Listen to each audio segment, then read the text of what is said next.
Narmada Eshala audio సిరీస్కి స్వాగతం. నేను మీ నర్మదా ఏషాల. నేను రాసిన ఈ హార్ట్ టచింగ్ లవ్ స్టోరీని నేనే స్వయంగా మీకు వినిపిస్తున్నాను. అనుకోని పరిణయం భాగం 97. అనుమానాన్ని మనసులో ఉంచుకోవడం కన్నా అడిగి నివృత్తి చేసుకోవడం మంచిది. అలా చేసుకోకపోతే అది పెనుభూతమై మున్ముందు మరెన్నో అపార్థాలకు, అపోహలకు దారితీస్తుంది. శౌర్య, మైత్రిల పెళ్లి ముహూర్తం దగ్గర పడింది. శ్రీకాంత్ శరత్చంద్రని తీసుకొని ఇంకా రాలేదు. సరికదా ఒక్క ఫోన్ కాల్ కూడా చెయ్యలేదు. అతని మీద చాలా కోపంగా ఉంది అనామిక. మనసు ఉండబట్టలేక అతనికి 2 సార్లు కాల్ చేసింది. అతని ఫోన్ నాట్ రీచబుల్ అని వచ్చింది. ఆవేశంతో ఈ శ్రీకాంత్ ఎక్కడ చచ్చాడో ఏంటో అని విసుక్కుంది. మళ్ళీ కాల్ ప్రయత్నించలేదు. అత్తయ్య రెడీనా? కంచుపట్టు చీరలో అందంగా తయారైన ఉర్వి ఆమె గదికి వచ్చింది. అంటూ బయట సవరించుకుంది అనామిక. అత్తయ్య, మీరు పువ్వులు పెట్టుకోలేదు అన్న ఆమె, ఉండండి నేను ఒక్క నిమిషంలో వస్తానని ఫాస్ట్గా వంటింట్లోకి వచ్చి ఫ్రిడ్జ్లో నుండి మల్లెపూల మాల తీసుకొని వచ్చి ఆమె తలలో తురిమింది. అబ్బా, ఇప్పుడు కదా అత్తయ్య మీ అలంకరణకు అందం వచ్చింది, మెరిసే కళ్ళతో చూసింది ఉర్వి. అదంతా నీ అభిమానం అంటూ ముసిముసిగా నవ్వింది అనామిక. ఉర్వి పడక గదిలో నుండి పిలిచాడు మేఘ్. అత్తయ్య, మీరు హాల్లో వెయిట్ చేయండి, ఆయన ఎందుకో పిలుస్తున్నారు, ఇప్పుడే వస్తానని చెప్పి అతని దగ్గరికి వచ్చింది. అతడు డ్రెస్అప్ అవ్వకుండా ల్యాప్టాప్లో పని చూసుకుంటూ అలాగే ఉండడం చూసి, మీరేంటి ఇంకా రెడీ అవ్వలేదు? నేను అత్తయ్య ఆల్రెడీ రెడీ అయ్యాం. అవతల ముహూర్తానికి టైం అవుతోంది. మీ ఫ్రెండ్ పెళ్ళికి మీరు ఆలస్యంగా వెళ్తే బాగోదు అన్న ఆమె కబోర్డ్ ఓపెన్ చేసింది. మీకోసం ఏ డ్రెస్ తీయను? కొత్తది తీసుకోమంటే తీసుకోలేదు. మూతి ముడిచింది. నువ్వు నాకు తీసి పెడితే కదా? పెదవి విరిచాడు మేఘ్. నేనా? ఆమె నోరు తెరిచింది. అవును నువ్వే అన్న అతడు ల్యాప్టాప్ పక్కన పెట్టేసి, నేను నీకు చీర తీసుకున్నప్పుడు నువ్వు కదా నా కోసం కొత్తది తీయాలి, అలా కాకుండా మీరు కొనుక్కోరా అని పరాయి వాళ్ళని అడిగినట్టు అడిగావు. పైగా ఇది మన పెళ్ళి కాదు కదా అని కూడా అన్నావు. నిజమే కదా, నాకెందుకులెమ్మని ఊరుకున్నాను. తీరా ఇప్పుడేమో నన్నే అంటున్నావు అన్న మేఘ ఆమె మీద చిరుకోపం చూపించాడు. బుగ్గలు నొక్కేసుకొని, ఇది మరీ బాగుంది, చేసిందంతా చేసి నన్ను బ్లేమ్ చేస్తున్నారు అన్న ఉర్వి తన కంటికి నచ్చిన డ్రెస్ని కబోర్డ్లో నుండి తీసి, ఇది వేసుకోండి మీకు బాగుంటుంది అంది. నీకు నచ్చిందిగా, ఎలా ఉన్నా వేసుకుంటాను నీరసంగా చెప్పాడు. అయితే వద్దులేండి, మీకు నచ్చింది తీసుకోండి. తను తీసిన డ్రెస్ని మంచం మీద పడేసి అతని మీద అలక చూపించింది. నువ్విలా మూతి ముడిస్తే భలే క్యూట్గా ఉంటావు తెలుసా అన్న అతడు ఆమె చెంత చేరి 2 బుగ్గలు పట్టి లాగాడు. 2 రోజులుగా వర్క్తో బిజీగా ఉన్న అతడు ఆమెను పట్టించుకోలేదు. దీనికి ఏం తక్కువ లేదు, చిరుకోపంతో అన్న ఆమె అతన్ని విడిపించుకొని అద్దంలో తనను తాను చూసుకుంది. మీరెప్పుడు ఇంతే అని అతన్ని గుర్రుగా చూసింది. నేనేం చేశాను? అమాయకంగా అడిగాడు. ఏం చేశారా? ఇదిగో చూడండి, ఎర్రబడ్డ తన బుగ్గలను చూపించింది. వాటికి ఏమైంది? యాపిల్లా బాగున్నాయి కదా. బయటికి వెళ్ళే పని లేకుంటే ఇప్పుడే వాటిని కొరుక్కొని తినేవాడిని చిలిపిగా అన్న అతడు పళ్ళు ఇకిలించాడు. మీకు బాగుంటాయి, చూసేవాళ్ళకి కాదు కదా. అరే, ఎప్పుడూ అంతే, బయటకు వెళ్ళేటప్పుడు ఇలాంటి పనులే చేస్తారు మీరు. ముద్దుగా విసుక్కుని తన బుగ్గలకి పౌడర్ అద్దింది. మరి నువ్వు ముద్దొచ్చావు, ఏం చేయను అన్న అతడు భుజాలు కదిలించాడు. ముద్దొస్తే ఏదంటే అది చేసేస్తావా? గయ్యుమని అతని మీద అరిచింది. అన్న అతడు ఆమెను మరోసారి దగ్గరికి తీసుకొని ఆమె పెదాలపై ముద్దు పెట్టాడు. ఆమె ఊపిరాడక గింజుకుంటుంటే ఆ ముద్దులోని గాఢతని మరింత పెంచాడు. ఆమె పెదవపై తన పంటి ఘాట్లు నిలిపాక కానీ వదలలేదు. ఆమె కోపంగా చూస్తుంటే, ఇందాక పౌడర్ అద్దుకొని కవర్ చేశావు కదా, మరి ఇప్పుడేం చేస్తావు? కొంటెగా కన్ను గీటాడు. ఆమె ఏడుపు ముఖం పెట్టింది. అతడు అహహా అని గట్టిగా నవ్వేశాడు.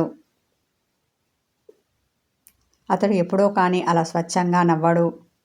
అతని నవ్వుని తన్మయత్వంతో చూసింది ఉర్వి. ఉర్వి, త్వరగా కానీ, అవతల టైం అవుతోంది. హాల్లో ఉన్న అనామిక కేక వేసింది. ఇదంతా మీ వల్లే అన్న ఉర్వి తన పెదాలకి లిప్ బామ్ రాసి దానిపైన లిప్స్టిక్ వేసుకుంది.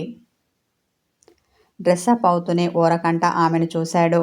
మేఘ్ ఆమె చేసిన పనికి ముసిముసిగా నవ్వుకున్నాడు. వధువరులు మండపంలోకి రాకముందే మేఘ్ తన ఫ్యామిలీతో అక్కడికి వచ్చాడు. డ్రెస్సింగ్ రూమ్లో డ్రెస్అప్ అవుతున్న శౌర్య మేఘను చూసి, చాలా తొందరగా వచ్చావు. అక్షంతలు వేశాక రాలేకపోయావా? ఉక్రోషపడ్డాడు. బుక్కన వేలేసుకుని, నేను అదే అనుకున్నాను. కానీ మా మమ్మీ వింటేనా తొందర పెట్టింది హాస్యమాడాడు. శౌర్య తన కుడి చేతి చూపుడు వేలు చూపిస్తూ, ఒరేయ్, అసలే నేను కోపం మీద ఉన్నాను. ఇంకెక్కువగా వాగావనుకో నేనేం చేస్తానో నాకే తెలియదు చిరుకోపం చూపించాడు. నువ్వేం చేసినా ఇక మీదట చెయ్యాలనుకున్నా అదంతా మైత్రితో చెయ్యి, నాతో కాదు, పెదవి విరుపుతో అన్నాడు మేఘ్. నిన్ను అని కోపంతో మీది మీదికి వస్తుంటే చిలిపిగా నవ్వుతూ వెనక్కి వెనక్కి అడుగులు వేశాడు మేఘ్. అన్నయ్య, ఇది మీ పోట్లాటకు సమయం కాదు. అవతల పంతులుగారు పిలుస్తున్నారు. అతన్ని పిలుచుకెళ్ళడానికి వచ్చిన శౌర్య కజిన్ వాసుకి. ఆమె శౌర్యతో మాట్లాడుతున్నా ఆమె చూపులన్నీ మేఘ మీదనే ఉన్నాయి. శౌర్య పెళ్లి తర్వాత అతన్ని పెళ్లి చేసుకోవాలని ఆమె ఎంతో ఆశపడింది. కానీ ఈలోపే అతని పెళ్లి ఉరివితో జరిగిందని తెలిసి బాధపడింది. అయినా ఆమె మనసులో నుండి అతడు వెళ్ళలేదు. అతడు తన సొంతం కాదని తెలిసినా అతన్ని ఇంకా ప్రేమిస్తూనే ఉంది. ఇప్పుడు అతన్ని అలా చూసి అతన్ని పొందలేకపోతున్నందుకు నిట్టూర్చింది. అది వచ్చింది కాబట్టి బ్రతికిపోయావు, లేదంటేనా అన్న శౌర్య వాసుకి వెంట పెళ్లి మండపానికి వచ్చాడు. చిన్నగా నవ్వుతూ అతని వెనకాల వచ్చాడు మేఘ్. పెళ్లి తంతు మొదలైంది. పంతులుగారు మంత్రాలు చదువుతూ కార్యక్రమాలు నిర్వహిస్తున్నారు. శౌర్య వెనకాల మేఘ్ నిలబడితే మైత్రి వెనకాల ఉరివి ఉంది.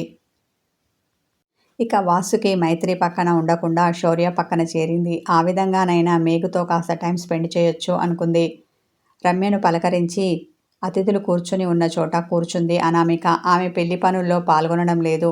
ఎందుకంటే అందరి దృష్టిలో ఆమె ముత్తైదువ కాదు. అక్కడికి వెళ్ళి పనులు చేస్తూ మాట అనిపించుకోవడం ఎందుకని ఆమె మౌనంగా కూర్చుంది.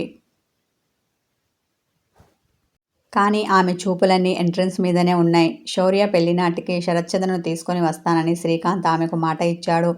అతడు నిలబెట్టుకుంటాడో లేదో తెలియదు కానీ తన భర్త రాక కోసం ఆమె ఆత్రంగా ఎదురుచూస్తోంది.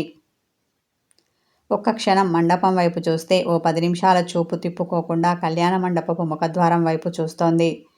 ఆమెకు క్షణాలు భారంగా గడుస్తున్నాయి. అక్కడంతా హడావిడిగా కోలాహలంగా ఉన్న ఆమె లోన్లీనెస్ ఫీల్ అవుతోంది. నిరీక్షణను తాళలేక మధ్య మధ్యలో భారంగా శ్వాస తీసుకొని వదులుతుంది. ఇక ఆమె విడిచిన నిట్టూర్పులకు లెక్కే లేదు. ఇప్పుడు ఆమె మనసు కల్లోల కడలిలా ఉంది. ఆశకు నిరాశకు మధ్య కొట్టుమిట్టాడుతోంది. ఆమె మనస్థితిని పట్టించుకునేవారు ఎవరూ లేరక్కడ. అందరూ పెళ్లి కార్యక్రమాలను చూస్తూ అందులో లీనమయ్యారు. ఆమె తప్ప అక్కడున్న వారందరూ సంతోషంగా ఉన్నారు. ఒకదాని తర్వాత ఒకటి పెళ్లి తంతు జరిపిస్తున్నారు పంతులుగారు. ఇంతలో మాంగళ్యధారణ సమయం రాని వచ్చింది. పంతులుగారు శౌర్య చేతికి మంగళసూత్రాన్నిచ్చి మైత్రి మెడలో కట్టమన్నాడు. ఆయన మంత్రోచ్చరణకు అనుగుణంగా మేళతాళాల జోరు పెరిగింది. ఉరివి మైత్రి జడను ఎత్తిపట్టుకుంది. మైత్రి మెడలో తాళి కట్టాడు శౌర్య. మేఘ్ ఆ ఘట్టాన్ని చూసి నిట్టూర్చాడు. తమ పెళ్లి ఇలా బంధుమిత్రుల మధ్య కళ్యాణ మండపంలో జరగలేదన్న విషయం గుర్తుకు వచ్చి అతని మనసు భారమైంది. ఎలా జరిగితేంటి, పెళ్ళి పెళ్ళే కదా అని ఎప్పుడో తన మనసుకు నచ్చ చెప్పుకుంది ఉర్వి. కాబట్టి ఇప్పుడు ఆమె ఫీల్ కాలేదు. ఎప్పటి నుండో ఎంట్రన్స్ వైపు చూస్తున్న అనామిక కళ్ళు కప్పి ఎప్పుడు వచ్చాడో శ్రీకాంత్ కానీ వధువరుల మీద అక్షంతలు వేస్తూ కనిపించాడు. అనామిక గుండె ఉద్వేగంతో కొట్టుకుంది. ఆమె చూపులు అతని పక్కన శరత్చంద్ర ఉన్నాడేమోనని వెతుకుతున్నాయి. కానీ అతడు కనిపించలేదు. నిరాశ నిండిపోగా ఆమె కళ్ళు చెమ్మగిల్లాయి. ఎవరి కోసం వెతుకుతున్నావు? నా కోసమేనా అన్న మృదుమధురమైన మాటలు వినిపించి తల తిప్పి చూసింది అనామిక. కళ్ళ నిండుగా కన్నీరు ఉండడంతో అతని రూపం మసగ్గా కనిపించింది. వెంటనే కనురెప్పలు వాల్చింది. కంటిలోని నీరు బుగ్గల మీదకి జారగా అతని రూపం స్పష్టంగా గోచరించింది. అంతే, ఆమె మనసు ఉప్పొంగిన కడలి తరంగం అయ్యింది. ఉద్వేగంతో ఏమండి మీరేనా అంటుంటే ఆమె మాట తడబడింది.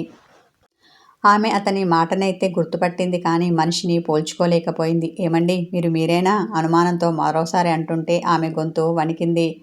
అతడు మరి కాస్త ఆమెకు దగ్గరగా వచ్చి పోల్చుకోలేదా అన్నాడు. తల ఎటూ కాకుండా ఆడించింది ఆమె. దాంతో అతడు డిసప్పాయింట్ అయ్యి మనసు చిన్నబుచ్చుకున్నాడు. అతడు ఆమె పక్కన ఉన్న కుర్చీలో కూర్చొని ఆమె చేతిని తన చేతిలోకి తీసుకున్నాడు. నేను ఎలా ఉన్నా నన్ను నువ్వు గుర్తిస్తావు అనుకున్నాను, బాధతో వాపోయాడు. నేను మిమ్మల్ని గుర్తుపట్టకపోవడం ఏంటి? గుర్తుపట్టాను, కానీ మీరు ఎందుకు ఇలా మారిపోయారు? కంగారు పడింది. తర్వాత చెప్తాను అన్న అతడు తన చూపుల్ని మండపం వైపు మరలించాడు. అక్కడ ఉర్విని చూసి, మైత్రి వెనకాల ఉన్నది మన కోడలు కదూ అన్నాడు. అవును అన్న ఆమె. ఈ విషయం మీకెలా తెలుసు? నేను ఆ రోజు ఫోన్లో మేఘు పెళ్లి విషయం మీతో చెప్పలేదు కదా అన్న ఆమె విస్మయానికి గురైంది.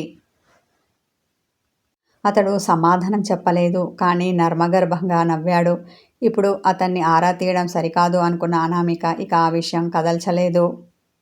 అతని చేతిలో ఉన్న తన చేతి వైపు చూసి, ఖచ్చితంగా మీరు ఏదో ఒక రోజు నా కోసం తిరిగి వస్తారని ఆశగా ఎదురుచూశాను. నా నమ్మకం నిజమైంది అన్న ఆమె అతని చేతిని తన చెంపకు ఆనించుకుంది. ఎవరికీ లేనిది నీకెందుకంత నమ్మకం అన్న అతడు ఆమెను సూటిగా చూశాడు. అదేనండి మన మధ్య పెనవేసుకొని ఉన్న బంధం, మన అనురాగ బంధం. అది నా ప్రాణం ఉన్నంత వరకు ఉంటుంది అనామిక అంటుంటే శరత్చంద్ర ఎమోషనల్ అయ్యాడు. ఎందుకు అను, నేనంటే నీకంతా ప్రేమ? ఎవరూ చూడకుండా ఆమె చేతిని తన పెదాల దగ్గరికి తెచ్చుకొని చిన్నగా ముద్దు పెట్టాడు. దూరం నుండి వీళ్ళను చూస్తున్న శ్రీకాంత్ ముసిముసిగా నవ్వుకున్నాడు. అసలు అతడు శరత్చంద్రను కలిసిన వెంటనే అనామికకు కాల్ చేసి అతనితో మాట్లాడించాలి అనుకున్నాడు. అందుకు శరత్చంద్ర ఒప్పుకోలేదు. నేను స్వయంగా వెళ్ళి అనామిక ఎదుట నిలబడతాను. అప్పుడు ఆమె ముఖంలోని ఆనందాన్ని, ఆమె కళ్ళల్లోని మెరుపుని నేను చూడగలుగుతాను. అందుకని ఇప్పుడు ఫోన్ అది ఏమీ వద్దు అన్నాడు. దానికి సరే అన్న శ్రీకాంత్ అనామికకి కాల్ చేయలేదు. శరత్చంద్రను కలిసిన విషయం చెప్పలేదు. ఇప్పుడు వాళ్ళిద్దరూ అలా మాట్లాడుకుంటుంటే అతని మనసు నిండిపోయింది. ఎప్పుడో సంవత్సరం క్రితం విడిపోయిన జంట ఇప్పుడు కలిపాను అన్న తృప్తి కలిగింది. ఇక అక్కడ తన అవసరం లేదు అనుకున్న మేఘ్ కళ్యాణ వేదిక మీద నుండి కిందికి దిగగానే శ్రీకాంత్ ఎదురుపడ్డాడు. ఓ వచ్చావా, నాన్నగారేరి అంటుంటే అతడు తన చూపుడు వేలుతో చూపించాడు. అంతే, ఒక్కసారిగా భావోద్వేగానికి గురైన మేఘ్ ఒక్క ఉదుకున తన తండ్రిని చేరి డాడ్ అంటూ అతని రెండు చేతులు పట్టుకున్నాడు.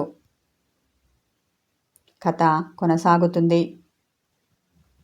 హాయ్ వ్యూవర్స్, మీరు అసలు కామెంట్ పెట్టడం లేదు. దయచేసి ఎంకరేజింగ్గా కామెంట్ పెట్టండి. ఇక నేను నెక్స్ట్ ఇయ్యబోయే స్టోరీ అరోగేట్ హస్బెండ్.